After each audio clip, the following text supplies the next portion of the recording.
everyone, I am Pragati Patel. Today we are going to discuss about zero field splitting and orbital degeneration.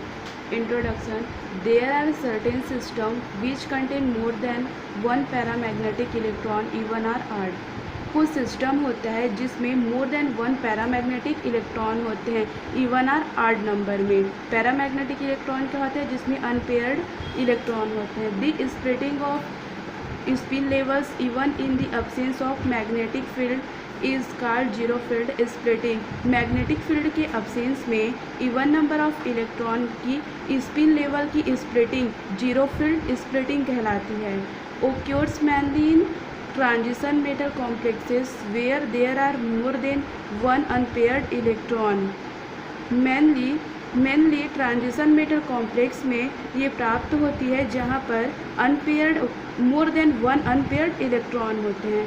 Removes the degeneracy of transition and more transitions are observed than expected in the presence of external magnetic field. External magnetic field के presence में जो transition होती है उसकी degeneracy को remove करते हैं तो मोर देन ट्रांजिशन ऑब्जर्व को एक्सपेक्ट किया जाता है. Fine structure is ESR spectrum is observed. ESR spectrum में फाइन स्ट्रक्चर ऑब्जर्व किया जाएगा.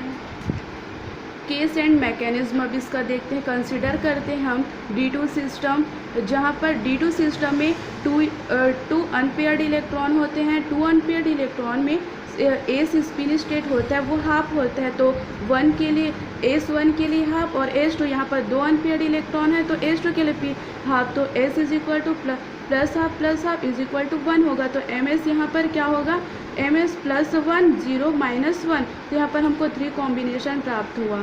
This state S is made up of two unpaired electron S1 and S2. ये जो S स्टेट होता है वो दो unpaired electron S1 and S2 से बना होता है. Each of the electron generates a small internal magnetic field delta H that contribute to the external field.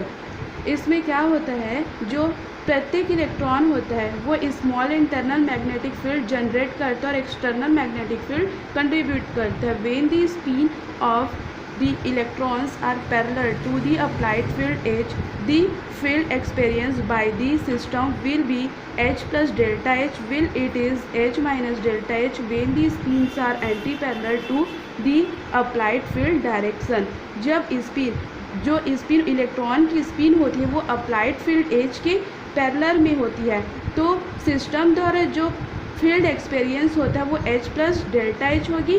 और जब अप्लाइड फील्ड के एंटी पैरेलल में स्पिन होगी स्पिन एंटी पैरेलल होती है तो H माइनस डेल्टा H होता है. इसका मतलब ये होता है it means that spin state MS is equal to +1 will sense a magnetic field H plus delta H and spin state MS is equal to -1 will sense H minus delta H. Both the state shift upward by a factor D known as the dipolar shift or zero field shift which is independent of the applied field. यहाँ पर दोनों state D factor के कारण ऊपर की ओर shift हो जाता है. इसको डाइपोलर शिफ्ट या फिर जीरो फील्ड शिफ्ट कहा जाता है. यहाँ पर इस डायग्राम को देखते हैं. इसमें +1 कंसिडर यहाँ पर +1 है तो यहाँ पर कंसिडर करते हैं तो 3 सिस्टम +1 -1 एंड 0 तो यहाँ पर +1 और ये 0 वहीं पर आ गया यहाँ पर -1. अब यहाँ पर देखते हैं ये क्या हो गया. यहाँ पर जीरो फील्ड यहाँ पर है इस पर कोई भी एक्सटर्नल मैग्नेटिक फील्ड अप्लाइड नहीं हुआ तो इसकी एनर्जी यहाँ पर सेम है. लेकिन जब इस पर डाइपोलर इफेक्ट होता है तो यहाँ पर क्या होता है फर्स्ट दो ट्रांजिशन मिलता है हमको 0 to +1 एंड -1 to 0. तो यहाँ पर +1 0 to +1 की जो ट्रांजिशन होती है वो लार्ज होती है -1 to 0 ट्रांजिशन से. इसका डाइपोलर इफेक्ट के कारण इसकी जो एनर्जी लेवल होती है वो रिड्यूस हो जाती है कम हो जाती है. एक fixed frequency and resonance condition HU is equal to J beta H. The energy for the transition MS is equal to 0 to 1 will be large than the transition ms is equal to -1 to 0. Hence in the absence of internal magnetic field, the transition among the degenerate level corresponding to ms is equal to ±1 0 will exhibit a single line spectrum, whereas a two line spectrum is expected in the presence of internal magnetic field. वही जो अभी मैंने इस diagram की तरह समझाया वहाँ पर यहाँ पर दिया गया है. So for instance ground state of निकल second 3D8 in octahedral field when spin orbit coupling is large exhibit zero field splitting. If the applied field H is small, it is likely that both the ms is equal to ±1 state will be above the ms is equal to 0 state. Conventionally, the ms is equal to ±1 state are shown as degenerate states above ms is equal to 0 state. यहाँ पर जो applied field H होता है वो small होता है यदि, तो यहाँ पर ms इज इक्वल टू ±1, ये दोनों स्टेट ज़ीरो फील्ड के ऊपर डिजेनरेट रूप में होगा. अब देखते हैं इसमें क्रैमर्स थ्योरम, जो क्रैमर्स डिजेनरेसी होती है. When the system contain on odd number of electron the spin degeneracy of every level remains doubly degenerate, this known as Cramer's degeneracy. यहाँ पर क्या होता है, ऑड नंबर ऑफ इलेक्ट्रॉन होता है जिसमें क्या होता है जो स्पिन की एनर्जी एवरी एनर्जी लेवल होती है वो डिजेनरेसी उसकी डिजेनरेसी होती है वो डबली डिजेनरेट हो जाती है. जो डबली डिजेनरेट होती है उसको क्रैमर्स डिजेनरेसी कहते हैं और इस लेवल को क्या कहते हैं, क्रैमर्स डबलेट कहते हैं. Which can be removed only by the application of an external magnetic field. External magnetic field के द्वारा इसमें क्या होता है, उस जो डबल डिजेनरेट होता है उसको रिमूव्ड किया जाता है. पहले हम कंसिडर करते हैं कि मान लेते हैं कि एक 3 अनपेयर्ड इलेक्ट्रॉन है.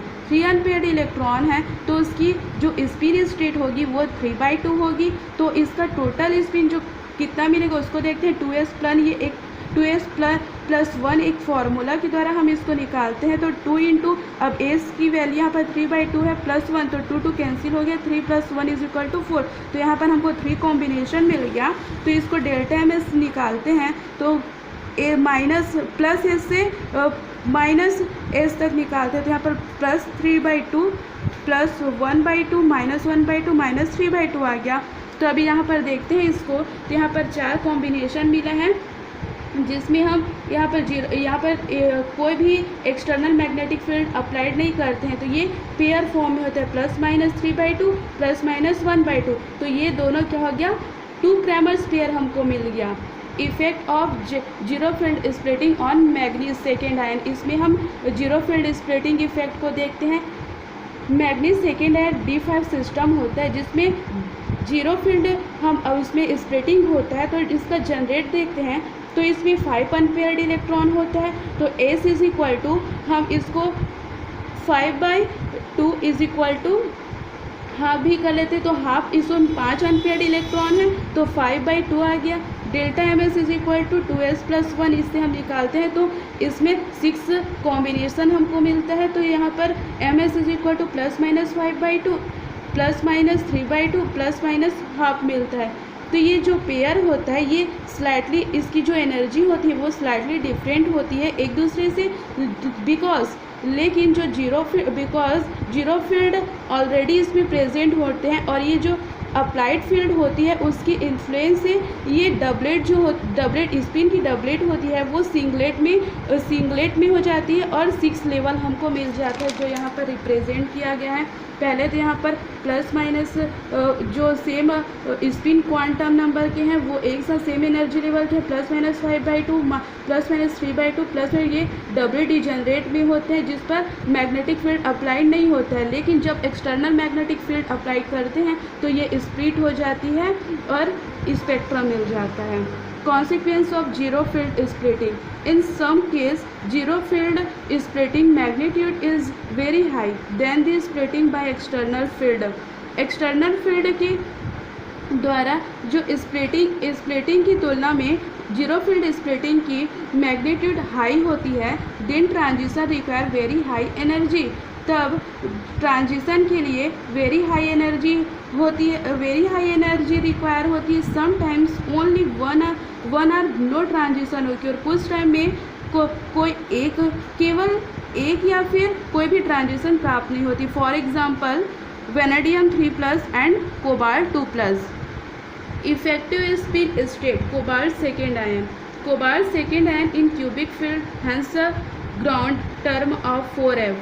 Cobalt second ion cubic field में ग्राउंड टर्म उसका 4f होता है। Since it is a 3D system, चूँकि ये 3D सिस्टम होता है तो इसलिए इसका ±3/2 एंड ±1/2 लेवल हमको मिलता है। Zero field splitting splits the level by 200 centimeter inwards. Since the energy gap is higher, only the transition to ±half is seen.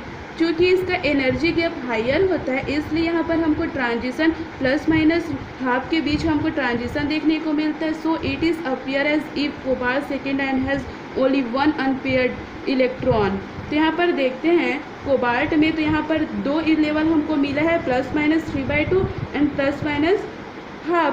जब इस पर एक्सटर्नल मैग्नेटिक फील्ड अप्लाई होता है तो ये तो अपने एनर्जी लेवल में स्प्लिट हो जाता है, लेकिन यहाँ पर +3/2 -3/2 और +half -half इन दोनों के बीच का एनर्जी गैप ज़्यादा होता है, इसलिए यहाँ पर स्पेक्ट्रम नहीं मिलता। सिर्फ एक ही स्पेक्ट्रम ±half के बीच जो स्पेक्ट्रम हमको ऑब्जर्व किया करते हैं। Breakdown of selection rule. In some case like vanadium 3, the magnitude of zero field splitting very high. कुछ केस में लाइक जैसे कि वेनेडियम 3 में जीरो फील्ड स्प्लिटिंग का मैग्नीट्यूड वेरी हाई होता है।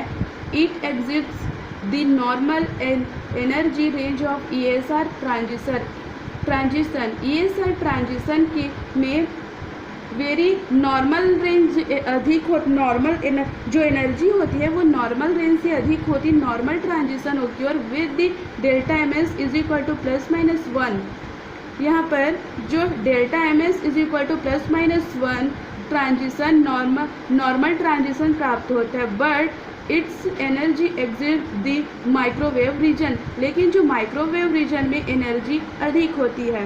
Then the transition from -1 to +1 levels with delta MS is equal to +-2 occur, which is a forbidden. Delta MS is equal to +-2 के साथ जो -1 to +1 एनर्जी लेवल ट्रांजिशन होता है वो हमको फॉरबिडन मिलता है। यहाँ पर देखते हैं +-1 0, यहाँ पर प्लस इन दोनों के बीच जो हमको ट्रांजिशन मिला है तो +1 और -1 ये फॉरबिडन होता है। Mixing of state, the magnitude of zero field splitting can be taken as originating from crystal field splitting, but orbitally singlet state 6s is not split by the crystal field. Even then manganese second cation shows a small amount of zero field splitting. This is attributed to the mixing of ground state and excited state. Because of low LS coupling, the spin-spin interaction is negligible, but for triplet states, spin-spin terms are important, and they are slowly responsible for zero field splitting. Naphthalene trapped in diluted state shows two lines as if it has zero field splitting. Since there is no crystal field or LS coupling, this is attributed to spin-spin interaction of the pi electron in the excited triplet state. Thank you.